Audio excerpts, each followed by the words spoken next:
గత 11 ఏళ్లుగా జనసేన పార్టీ నాయకులు వీరమహిళలు ఎన్నో ఒడిదుడుకులు ఎదుర్కొన్నారు. 2019 నుంచి 24 దాకా వైఎస్ఆర్సీపీ ప్రభుత్వం ఎన్నో ఇబ్బందులకు గురి చేసింది.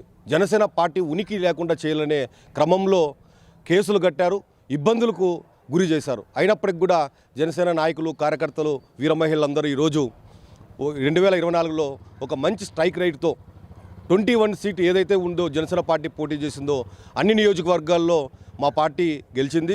మరీ ముఖ్యంగా మేము పోటీ చేసిన ఎంపీ 2 స్థానాలు గెలిచింది.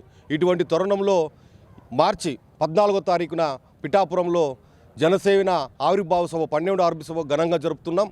ఖచ్చితంగా జన సైనికులు, కార్యకర్తలు, నాయకులందరూ కూడా పెద్ద ఎత్తున తరలి వచ్చి విజయోత్సవ సభలో పాల్గొని ఖచ్చితంగా జనసేన అధ్యక్షులు ఏ ఆశయ సిద్ధాంతం కోసమైతే ఈరోజు జనసేన పార్టీని స్థాపించారో మనం చేసుకున్నటువంటి విజయాలు, మన గొప్పతనం గురించి ఖచ్చితంగా అందరూ పవన్ కళ్యాణ్ గారు చెప్తున్నారు. చెప్పే క్రమంలో మేమందరూ కూడా ఆసక్తిగా ఉన్నాం.